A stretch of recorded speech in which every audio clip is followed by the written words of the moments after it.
back to the Mixed Daily Top 10 Friday edition with VJ Janine. And DJ Nikki, of course, we are still here at UST enjoying ourselves thoroughly. Oo naman. Sa 7th USTV Students' Choice Awards. At enjoy talaga dito sa campus, ha?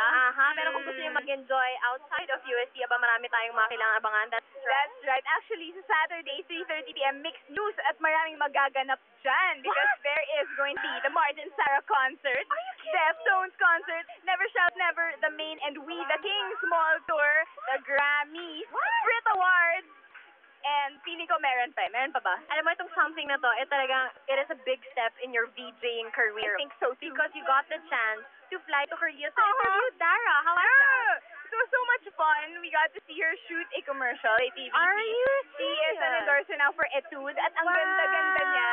Super cute, Always pa been pretty. rin. And ang galing pa rin niya mag-Tagalog na napahiya si DJ Robin.